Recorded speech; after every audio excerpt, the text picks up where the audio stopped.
नमस्कार, स्वागत करती हूँ आप सभी का एएनबी न्यूज पर। आप देख रहे हैं अपना उत्तराखंड बुलेटिन। आपके साथ मैं हूँ अमीषा यादव। शुरू करते हैं खबरों का सिलसिला। बीते दिनों सचिवालय में हुई बैठक में मुख्यमंत्री पुष्कर सिंह धामी ने उत्तराखंड के आईएएस, पीसीएस और आईपीएस अधिकारियों को उनकी सबसे पहले तैनाती स्थल को गोद लेकर उसका विकास करने के निर्देश दिए, जिसे कांग्रेस ने शगुफा करार देते हुए कहा था कि सरकार अपनी नाकामी का ठीकरा अधिकारियों के सिर पर फोड़ने की तैयारी में, इसीलिए सरकार ने फैसला लिया। इस पर राज्यसभा सांसद ने सीएम धामी की पहल की तारीफ करते हुए कांग्रेस पर पलटवार किया।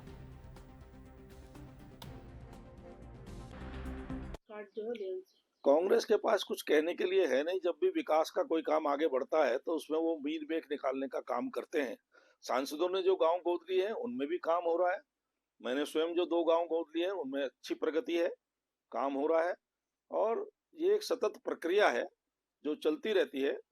ये भी एक अच्छा और एक कदम आगे है कि आईएएस अधिकारी जहां उनकी पहली पोस्टिंग हुई है उन गांवों को गोद लेकर उनके विकास की ओर ध्यान दे, तो विकास की ओर ध्यान देने वालों की संख्या बढ़ेगी और गांव का विकास होगा। आज राज्य की राजनीति में एक नया मोड़ आया। संसदीय कार्य मंत्री ने मुख्यमंत्री धामी को अपना इस्तीफा सौंप दिया, जिससे राज्य की राजनीतिक स्थिति और भी गर्मा गई। इस पर कांग्रेस ने अपनी स्थिति स्पष्ट करते हुए कहा कि वह इस लड़ाई को तब तक जारी रखेंगे जब तक मुख्यमंत्री और विधानसभा अध्यक्ष माफी नहीं मांग लेते।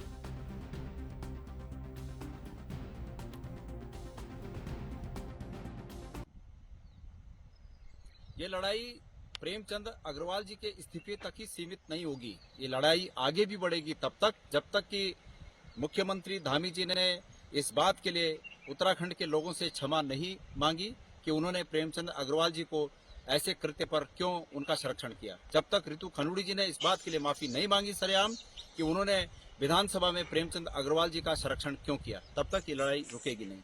और जब तक भारतीय जनता पार्टी के अध्यक्ष महेंद्र भट्ट जी ने इस बात के लिए माफी नहीं मांगी कि उन्होंने उत्तराखंड की जनता को क्यों धमकाया इस प्रकरण में, तब तक ये लड़ाई रुकेगी नहीं। और अब इस्तीफा हुआ है तो इस्तीफा इतने दिनों बाद इसलिए हुआ कि उत्तराखंड के सम्मान की रक्षा के लिए जो शौर्य लोगों ने सामने आकर दिखाया, उस शौर्य के सामने आज भारतीय जनता पार्टी को घुटने टेकने पड़े हैं। लेकिन पुनः एक बार कहना चाहूंगा कि ये लड़ाई तब तक अधूरी है, तब तक ये लड़ाई अधूरी रहेगी जब तक कि ये तीनों लोग सरेआम माफी न मांगे उत्तराखंड की जनता से। उत्तराखंड में कैबिनेट विस्तार जल्द होने की चर्चाओं ने होली के बाद एक बार फिर एकाएक जोर पकड़ लिया। राजनीतिक गलियारों में चर्चा है कि पिछले दिनों विवादित बयान को लेकर वित्त मंत्री की कुर्सी पर तलवार लटकी हुई है, तो वहीं 2 और मंत्रियों को कैबिनेट से बाहर का रास्ता दिखाने के कयास भी लग रहे हैं। 3 मंत्रियों के बाहर होने के बाद अब मंत्री पद की चाहत रखने वालों की इच्छाएं जोर मारने लगी, जबकि 4 नए विधायकों को कैबिनेट में शामिल करने की कवायद चल रही है। पार्टी सूत्रों की माने तो देहरादून, हरिद्वार, पिथौरागढ़, नैनीताल जिले से एक विधायक को धामी कैबिनेट में मंत्री पद की जिम्मेदारी दी जा सकती है। वहीं देहरादून, रुड़की के विधायकों ने भी मंत्री पद के लिए पूरा जोर लगाया हुआ है। वहीं जब बीजेपी के कुछ विधायकों से इस बाबत पूछा गया तो उनका जवाब क्या था, आपको सुनवाते हैं। मैं संगठन का एक कार्यकर्ता हूँ, जिस तरह का आदेश करेंगे उसका निर्वहन करूंगा और पार्टी ने मुझे यहाँ तक पहुँचाने का काम किया है, मैं इसी में खुश हूँ। देखिए, मैं उन चर्चाओं से बाहर हूँ और मैं ये मानता हूँ कि पिछले 39 साल के मेरे पार्टी के जो मेरा कैरियर है, जो मैं एक कार्यकर्ता के नाते काम कर रहा हूँ, इस पार्टी ने बहुत कुछ दिया है। मैं 6 चुनाव पार्टी ने मुझे लड़ाए, 6 के 6 चुनाव मैंने जीते हैं। बड़ा मान सम्मान पार्टी ने मुझे दिया है। मैं अपनी भूमिका से और पार्टी ने जो कुछ मेरे लिए किया है उससे संतुष्ट हूं, इसलिए मैं इन चर्चाओं का विषय नहीं। उत्तराखंड के मंत्री प्रेमचंद अग्रवाल ने रविवार को मंत्रिमंडल से इस्तीफा दे दिया। विधानसभा में राज्य के पहाड़ी क्षेत्रों के लोगों पर की गई उनकी कथित विवादित टिप्पणी के बाद कई हफ्ते से विरोध प्रदर्शन हो रहे थे। आधिकारिक बयान के अनुसार वित्त और संसदीय मामलों समेत कई महत्वपूर्ण विभागों की जिम्मेदारी संभाल चुके प्रेमचंद अग्रवाल ने मुख्यमंत्री धामी को उनके आधिकारिक आवास पर जाकर अपना इस्तीफा दिया। कैबिनेट मंत्री प्रेमचंद के इस्तीफे के पर कांग्रेस का बयान भी सामने आया है।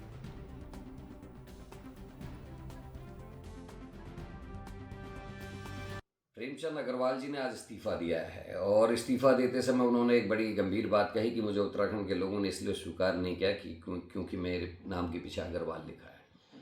प्रेमचंद अग्रवाल जी, आप कैसे भूल गए कि आपको कई बार विधायक यहीं की जनता ने चुन के भेजा? आप ये कैसे भूल गए कि आपको विधानसभा का अध्यक्ष बनने का मौका भी यहीं की जनता के आशीर्वाद से मिला? और ये आप कैसे भूल गए कि आप पिछले 3 साल से कैबिनेट मंत्री के पद पे हैं, ये भी यहीं की जनता का आशीर्वाद था। आपने गलत बात कही और उसका नतीजा ये हुआ कि पूरे उत्तराखंड में आग लग गई और उत्तराखंड के लोग नाराज हो गए, सड़कों पर उतर गए। आपके पार्टी के अध्यक्ष ने एक और भद्दा बयान दे दिया, उन्होंने कह दिया सड़क छाप लोग जो है आंदोलन कर रहे हैं। तो ऐसी चीज़ों से लोगों में उद्वेलना आती है, लोग नाराज होते हैं। आपको ये कैसे भूल गए? आप खुद आंदोलनकारी रहे हैं कि जिस प्रदेश का गठन लोगों की शहादत पे, लोगों के जेल जाने से, लोगों की प्रताड़ना के साथ हुआ हो, उन लोगों को आप कैसे अपमानित कर सकते थे? आज आपने इस्तीफा दिया है, प्रायश्चित किया है, मैं आपको धन्यवाद देता हूं और मुख्यमंत्री से अपील करूंगा कि जल्दी से जल्दी इस इस्तीफे को स्वीकार करें और साथ में महेंद्र भट्ट जी को भी हिदायत दें कि वो इस तरीके की भाषा शब्दावली का प्रयोग ना करें ताकि उत्तराखंड के लोग उद्वेलित ना हो।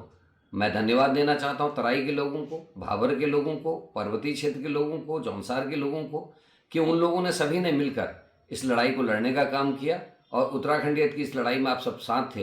इसके लिए मैं आप सबको धन्यवाद देता हूं, आप सबको सैल्यूट करता हूं। जय हिंद। उत्तराखंड में शहरी विकास मंत्री प्रेमचंद अग्रवाल ने मुख्यमंत्री को इस्तीफा दे दिया, जिसके बाद उत्तराखंड मैदानी मंच के लोग भारी संख्या में प्रेमचंद अग्रवाल के आवास पर पहुंचे और उनके द्वारा दिए गए इस्तीफे का विरोध किया और देहरादून बंद के साथ चक्का जाम का ऐलान किया। इस मौके पर सर्व समाज के अध्यक्ष लाल सिंह गुर्जर ने कहा कि बहुत ही दुखद है, उत्तराखंड में पहाड़ और मैदान किया जा रहा है। प्रेमचंद अग्रवाल का इस्तीफा जबरन दिलवाया गया, इसका सर्व समाज विरोध करता है और आज देहरादून में बाजार बंद, चक्का जाम किया जाएगा। वहीं इस मौके पर व्यापार मंडल से जुड़े और अग्रवाल समाज के लोगों ने भी सरकार को अपना फैसला बदलने के लिए कहा और इसके विरोध में देहरादून बंद और चक्का जाम किया। और देहरादून के व्यापार को, मेरा नाम विवेक अग्रवाल है और देहरादून के व्यापार को मैं कहीं ना कहीं हेड करता हूं। जनरल मर्चेंट एसोसिएशन है, डिस्ट्रीब्यूटर उत्तराखंड है, युवा व्यापारी है और शहर के तमाम प्रतिष्ठित संस्थाओं को जो है मैं देखता हूं। हम कोई भी काम करते हैं, हम गलत बात 2, 4, 10 लोगों ने इसका पूरा माहौल को खराब कर दिया है। अगर यह माहौल ठीक नहीं किया गया, सरकार द्वारा हस्तक्षेप नहीं किया गया और मंत्री जी का इस्तीफा एक्सेप्ट किया गया तो इसके आगामी जो परिणाम है बहुत खराब आएंगे।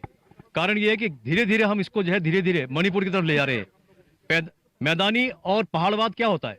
आज जितना पहाड़ पे आदमी नहीं है उससे ज्यादा नीचे जो है प्लेन पे है, तो इनको क्या गिनेंगे? जो पहाड़ से आदमी पहाड़ी उतर के नीचे आ गया उसको क्या गिनेंगे? पहाड़ी गिनेंगे या प्लेनवादी गिनेंगे? इसको खाली नाम होने से जो है वो पहाड़ी हो जाता है? क्या पता वो कहां पर है? और पूरे हिंदुस्तान में पहाड़ी है तो क्या सारा सिमट के जो है वो उत्तराखंड में आएगा और यही रहेगा? इसके बाद जो है पूरे हिंदुस्तान में कहीं पहाड़ी दिखाई नहीं देगा? इसका क्या मतलब है? ये सब लोगों को, पूरे पहाड़ समाज को, पूरे देश से आवाज उठानी चाहिए कि जो कुछ हो रहा है गलत हो रहा है, इसकी भरपाई इन्हीं लोगों को करनी पड़ेगी, वरना ये बहुत ज्यादा स्थिति कंट्रोल से बाहर हो जाएगी। हमारे सीएम साहब, जो धागड़ हमारे सीएम है, उनको इसका संज्ञान तुरंत लेना चाहिए और इसके हस्तक्षेप करते हुए इसको तुरंत, जो भी चंद लोग हैं जिन्होंने इस माहौल को खराब करने की चेष्टा की है उनके बाद सख्त से सख्त कार्रवाई की जाए, बुलडोजरी में कार्रवाई की जाए, जैसे हमारे बाबा जी करते हैं उस तरीके की कार्रवाई की जाए, अन्यथा ये माहौल बहुत खराब हो जाएगा। आज अभी तक कभी भी मैदानी क्षेत्र और पहाड़वाद कभी अलग नहीं हुआ। आज इस स्थिति में हम लोग आ गए हैं कि मैदानी और पहाड़वाद करने लगे हैं। क्या ये ठीक रहेगा? ये शेम है सरकार का, विपक्ष का। यहाँ सरकार सिर्फ उन लोगों की है जो यहाँ के है ही नहीं। ये दुर्भाग्य है इस स्टेट का कि जो लोग यहाँ के है नहीं, सरकार उनकी है। वो यहाँ शरणार्थी थे, हमने उन्हें कबूल किया, अपने भाई मानना, हमने कभी विरोध नहीं किया। या आप मीडिया वाले बता दो कभी विरोध किया क्या किसी पहाड़ के व्यक्ति का? अगर गलत भी कह दे मैंने, चलो कोई बात नहीं भाई, यार कह दिया तो कह दिया, गाली भी दे दी, कोई बात नहीं। हमें कांटे लगे हुए हैं, पैसा भी हम कमाएं, मेहनत भी हम करें। उत्तराखंड जब मिला है तो हम लोगों ने बाजार बंद किए हैं और प्रेमचंद जी जैसे और बहुत ऐसे हैं जो जेल गए हैं और उसका नाम ये मिला कि मैदान के नाम से जो है ना बाहर कर दिया गया। केवल एक मैदान के व्यक्ति। मेरा नाम रीना गोयल है। अभी हमने जब ये बिगड़ता हुआ माहौल देखा तो हमने सर्व समाज सर्व धर्म के लोगों को शामिल करके एक मंच पे लाए, मैदानी मंच। और मैदानी मंच से आज ही हमने घोषणा की थी। हमें इस बात का बिल्कुल भी एहसास नहीं था कि इतनी जल्द ही इस्तीफे के लिए उन्हें मजबूर और दबाव कर दिया जाएगा। और हम लोगों में इतना दुख है इस बात का कि हम लोग हम नहीं देखते कौन पहाड़ी है कौन प्लेन है। हम लोगों के अंदर वो भावना ही नहीं है। हम पूर्ण बहुमत से अपने मेयर को जिता के लाते हैं, जिसमें कि उमेश अग्रवाल जी शुरू से थे, उनको कभी टिकट नहीं हुआ। हमारे मदन कौशिक जी को खत्म कर दिया गया। वो आज कहीं भी किसी भी कैबिनेट मंत्री होने के बाद भी वो कहीं नहीं। वहाँ दिल्ली में 2 बार की पार्षद मुख्यमंत्री बन जाती है, यहाँ 5 बार की पार्षद अमिता सिंह वहीं रह जाती हैं। आपको कितने नाम गिनाऊं कि किस तरह का क्षेत्रवाद हम लोगों के साथ हो रहा है। हम लोग सह रहे हैं। अभी तक हमारा दूसरा पक्ष बोला ही नहीं, केवल एक पक्ष को हम सोशल मीडिया पे देखते रहे, उसको कमेंट देते रहे, अपनी आवाज दिखाते रहे कि अभी चुप हैं, अभी हम चुप हैं कि हम कुछ नहीं हो रहा है, सब संभल जाएगा, स्थिति संभल जाएगी। लेकिन स्थिति इतनी विकट बिगड़ जाएगी, एक हमारा मैदानी और जो ऊपर है उनको भी नीचे उतार दिया जाएगा। तो ये तो ऐसा नहीं है। तो इसी बात को लेके कल हम चक्का जाम करेंगे और पूरा बाजार बंद करेंगे। बीजेपी ने प्रदेश भर में नए जिलाध्यक्षों की नियुक्ति की है। इसी क्रम में काशीपुर में मनोज पाल को जिलाध्यक्ष के रूप में नियुक्त किया गया है। जब वह अपने गृह क्षेत्र महू आडाबरा पहुंचे तो वहां के बीजेपी कार्यकर्ताओं स्थानीय जनता ने उनका गर्मजोशी के साथ स्वागत किया। उनके इस नए पद संभालने के बाद कार्यकर्ताओं में भारी उत्साह देखा जा रहा है। प्रदेश के यशस्वी मुख्यमंत्री जिन्होंने लंबे समय तक इस जिले को भी सींचा है, इस प्रदेश को भी सींचा है और हमारे राष्ट्रीय नेतृत्व ने उनको इस प्रदेश की कमान दी है। उनके आशीर्वाद से मेरे जैसे सामान्य कार्यकर्ता को जो पंक्ति में अंतिम छोर पर बैठा था, इस जिले को चलाने की कमान दी है। मैं हृदय से पहले अपने यशस्वी मुख्यमंत्री जी का, अपने प्रदेश के सम्मानित अध्यक्ष महेंद्र भट्ट जी का, आदरणीय संगठन महामंत्री अजय जी का एवं हमारे यहाँ के क्षेत्रीय सांसद पूर्व कैबिनेट मंत्री, केंद्रीय कैबिनेट मंत्री आदरणीय अजय भट्ट जी का हृदय से कार्यकर्ताओं की ओर से धन्यवाद करता हूँ। निश्चित तौर पर जिस विश्वास के साथ पार्टी ने मुझे ये जिम्मेदारी दी है, मैंने कल पहले अपनी एक परिचय बैठक की थी। मैंने सभी अपने विधायक, अपने मेयर्स, अपने ब्लॉक प्रमुख को, अपने जिले के और प्रदेश के पदाधिकारियों को जमीन पर बैठाकर, जमीन पर उनके साथ नीचे गोल घेरे में बैठकर छोटे बड़े का भेदभाव खत्म करके इस जिले में पंचायत चुनाव, इस जिले में आने वाले विधानसभा चुनावों में और संगठन के योजना रचनाओं में बढ़ चढ़कर मेरा एक कार्यकर्ता भाग लेगा और हम निश्चित तौर पर अपने सब इन बड़े आशीर्वाद देने वाले हमारे जो बड़े अधिकारी हैं उनके मार्गदर्शन में इस जिले को फतह करेंगे। होंगे अभी काशीपुर में हमारा नगर निगम निकाय चुनाव हुए कुछ ही समय हुआ है। अभी माननीय हमारे मुख्यमंत्री जी ने 100 करोड़ रुपए की योजनाओं का शिलान्यास किया है। आज डबल नहीं ट्रिपल सरकार नीचे चल रही है और संगठन में बदलाव के बाद हम सब लोगों को जो जिम्मेदारी दी है उससे हम सब लोगों में भी एक उत्साह है, कार्यकर्ताओं में उत्साह है। मैं देख रहा हूँ जब मैं अंगदपुर उत्तराखंड की सीमा पर पहुंचा तो हजारों गाड़ियों की संख्या में मेरे कार्यकर्ता पूरे जिले से पहुंचे हैं। मैं विश्वास दिलाता हूं इन कार्यकर्ताओं के बल पे इस जिले के अंदर भारतीय जनता पार्टी कांग्रेस को यहां से कांग्रेस मुक्त जिला बनाने का काम। खबरों का सिलसिला यूं ही जारी रहेगा। रुकते एक छोटी सी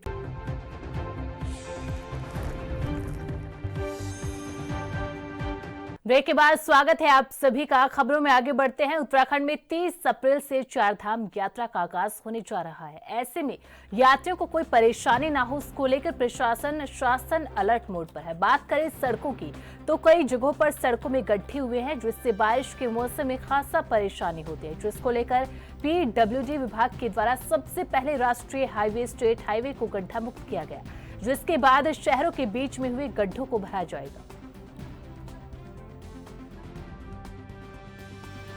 चल रहा था कि गड्ढा मुक्त होंगी सड़कें, तो कितनी हुई और कितनी बाकी हैं? देखिए, गड्ढा मुक्त करने का ये होता है कि जो पैच बनते हैं, पैच बनना और उनको बनाना एक सतत प्रक्रिया है। अभी पिछली बार हम लोगों ने सभी राष्ट्रीय राजमार्गों को और अपने राज्य जितने भी हमारे स्टेट हाईवे है सबको गड्ढा मुक्त कर दिया गया था। अभी आपको पता है कि इस बीच में फिर दोबारा से बारिश वगैरह जो हुई है उसमें पैचेस बने हैं, तो उसको हम पूरी कोशिश करेंगे कि 30 अप्रैल से पहले उन सबको भी गड्ढा मुक्त कर दिया जाए।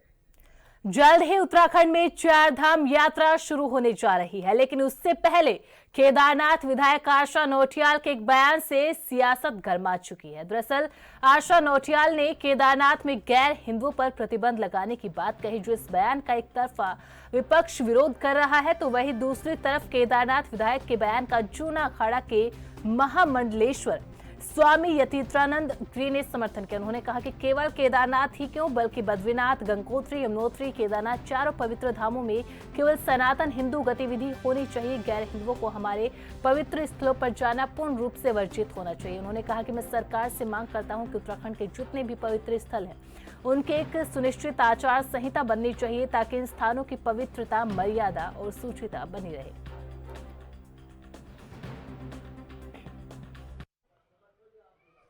जय केदारनाथ। केदारनाथ की विधायिका श्रीमती आशा नौटियाल के द्वारा जो ये उठाया गया है कि केदारनाथ जैसे पवित्र क्षेत्र में गैर हिंदू का प्रवेश वर्जित हो, तो मैं तो कहता हूँ कि केवल केदारनाथ ही क्यों, हमारे उत्तराखंड के भगवान बद्रीनाथ, गंगोत्री, यमुनोत्री और केदारनाथ, ये चारों बड़े पवित्र धाम हैं। भगवान जागेश्वर महादेव भी बड़ा पवित्र धाम है, नंदा देवी बहुत पवित्र धाम है, और यहाँ जागृत देवता निवास करते हैं। इसलिए यहाँ केवल और केवल सनातन हिंदू गतिविधि होनी चाहिए। जो अन्यान्य समुदाय के लोग हैं, सबसे बड़ी बात यह है कि जो गौमांस भक्षक है उसका तो इस तरह के हमारे पवित्र स्थलों पर जाना पूर्णतः वर्जित होना चाहिए, प्रतिबंध लगना चाहिए। मैं इस मांग का समर्थन करता हूं, और मैं श्री पंचदश नाम जूना अखाड़े का वरिष्ठ महामंडलेश्वर ये सरकार से मांग करता हूं कि हमारे उत्तराखंड के जितने भी ऐसे पवित्र धाम हैं, पवित्र स्थल हैं, उनकी एक सुनिश्चित आचार संहिता बननी चाहिए, जिसके कारण इन स्थानों की पवित्रता, इन स्थानों की मर्यादा, इन स्थानों की शुचिता बनी रहे। ओम नमो नारायण। जय बद्री, जय केदार। उत्तराखंड में अब एक नई बहस शुरू हो चुकी है। बहस है केदारनाथ धाम में गैर हिंदुओं के प्रवेश पर प्रतिबंध लगाने की। उत्तराखंड में आगामी 30 अप्रैल से 4 धाम यात्रा की शुरुआत होने जा रही है। गंगोत्री धाम, यमुनोत्री धाम, बद्रीनाथ धाम, केदारनाथ धाम में भारी तादाद में तीर्थ यात्री हर साल दर्शन के लिए पहुंचते हैं। ऐसे में बड़ी संख्या में गैर हिंदू भी 4 धाम यात्रा में व्यवसाय करते हैं। इस बीच केदारनाथ की विधायक आशा नौटियाल ने कहा कि केदारनाथ में गैर हिंदुओं के प्रवेश पर प्रतिबंध लगा दिया जाए। बीजेपी विधायक की इस मांग पर जूना अखाड़ा के महामंडलेश्वर स्वामी यतीन्द्रानंद गिरी ने समर्थन किया। वहीं इस मामले में कांग्रेस के प्रदेश उपाध्यक्ष सूर्यकांत धस्माना ने इस बयान को जनता का ध्यान बांटने वाला बताया। इससे साफ भी जाहिर है कि मुसलमानों पर अपने मेले में या अपनी तीर्थ गांव पर पाबंदी लगाने वाला मसला है। अगर कानून यही कहता है तो उसमें तो हम मजबूर हैं, लेकिन अगर ये बात कानून के खिलाफ है तो जो कानून साज है, कानून बनाने वाले हैं, हुकूमत चलाने वाले हैं, वो इस बात को देखें कि ये नज़रिया सही है या गलत है। वो इस तरीके से तो हर आदमी अपने तीर्थ स्थान पर लोगों को पाबंदी लगाएगा, और जो लोग मेला ठेलों में जाने वाले हैं उन पर पाबंदी लगाएगा, सामान बेचने वाले हैं तो उन पर पाबंदी लगाएगा। उससे जो है ना, मतलब उन मेलों ठेलों वालों को भी, उन तीर्थ वालों को भी उसके स्थान पर मतलब कि कमी आ जाएगी, मेरे देखने, मेरे सोच में। तो इसलिए ये नहीं करना चाहिए। अगर कानून की बात ऐसी है तो कानून के सामने मजबूर मतलब केदारनाथ में गैर हिंदुओं के प्रवेश पर प्रतिबंध लगाने की बात कर रही है। देखिए, केदारनाथ जी का सवाल नहीं है, ये भारतीय जनता पार्टी का नेशनल एजेंडा है, राष्ट्रीय एजेंडा। इन्होंने मॉडल पूरे देश के अंदर, चाहे केंद्र की सरकार हो और चाहे Bharatiya Janata party ruled states हो, वहां पर ये जनता की अपेक्षाओं पर खरे नहीं उतर रहे, जनता के सवालों के जवाब नहीं दे पा रहे। पूरी दुनिया में कच्चे तेल की कीमतें जो है वो कम हो रही हैं, और हिंदुस्तान में पेट्रोल और डीजल 100 से कम नहीं आ रहा है। पूरे देश के अंदर महंगाई चरम पर है। पूरे देश के अंदर शेयर बाजार धड़ाम से हो गया है। पूरे देश देख रहा है खुली आंखों से कि ट्रंप हमको बेइज्जत कर रहा है, अपमानित कर रहा है। कनाडा उसका जवाब दे रहा है, फ्रांस जवाब दे रहा है, ब्रिटेन जवाब दे रहा है, चीन जवाब दे रहा है, लेकिन भारत जवाब नहीं दे रहा है। तो इन सारे सवालों के जवाब जनता को न देने पड़े तो ये त्योहारों के नाम पर, धर्म के नाम पर नफरत बांट रहे हैं, नफरत फैला रहे हैं। अभी आपने होली में और रमजान शरीफ के दूसरे जुमे में देखा पूरे देश के अंदर किस प्रकार से एक पूरे देश के अंदर बयानबाजी हुई, और देश की जनता ने, चाहे हिंदू हो चाहे मुस्लिम हो, आराम से होली भी मनाई, रमजान शरीफ की नमाज भी अदा हुई, जुमे की, पूरे देश में शांति रही। लेकिन इनका नफरती एजेंडा रुकने वाला नहीं है। अब केदारनाथ की और चार धाम की यात्रा को निशाना बना दिया। एक अपनी एमएलए से बयान दिलवा दिया कि साहब केदारनाथ जी में और चार धाम यात्रा रूट में गैर हिंदुओं का प्रवेश वर्जित हो। अगर साहस है, हिम्मत है बीजेपी की सरकार में तो ऐसा करके दिखाए। भारत के संविधान में क्या आप देश के किसी हिस्से में किसी धर्म के, जाति के आधार पर, धर्म के आधार पर, मजहब के आधार पर, भाषा के आधार पर किसी की एंट्री बैन कर सकते हो क्या? अरे भाई, केदारनाथ जी के मंदिर पे कौन मुसलमान जा रहा है जलाभिषेक करने? बद्रीनाथ जी के आरती करने के लिए कौन मुसलमान जा रहा है? हिंदुस्तान में तो ऐसा तो नहीं है। सारा अली खान को रोकिए जरा, सारा अली खान तो जाती है हर साल वहां पर। लेकिन ये नफरती एजेंडा चलाना है क्योंकि जनता के सवालों को जवाब नहीं दे पाए। अब होली निकल गई, अब दिवाली बहुत दूर है, तो इसलिए अब क्या हो, अब चार धाम यात्रा को निशाना बना दिया।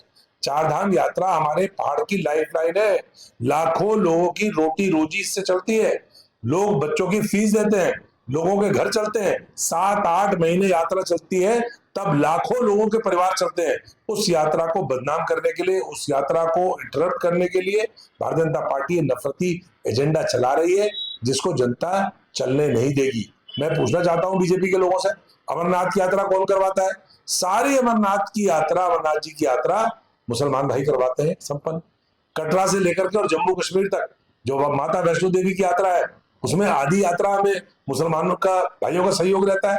ये देश के अंदर मिलीजुली संस्कृति है और उसको नष्ट भ्रष्ट करने का काम बीजेपी का ये एजेंडा है, जिससे कि लोग इनसे सवाल न कर पाए कि जो वादे आपने जनता से किए थे वो पूरे क्यों नहीं। पिछले वर्ष तो चार धाम यात्रा का आगाज होने जा रहा है, लेकिन उससे पहले बीजेपी विधायक आशा नोटियाल को लेकर उत्तराखंड की सियासत गरमा चुकी है, जहां पर विधायक आशा नोटियाल ने कहा कि इस चारधाम यात्रा में गैर हिंदुओं के प्रवेश पर प्रतिबंध लगाना चाहिए। तो इसी को लेकर कांग्रेस बीजेपी पर हमलावर हो चुकी है और कह रही है कि ये हर एक धर्म के लोग इसमें भरोसा रखते हैं और इसी के लिए इस तरीके का बयान गैर जिम्मेदाराना बयान है। बुलेटिन में फिलहाल इतना ही। आप बने रहे एएनबी न्यूज के साथ। नमस्कार।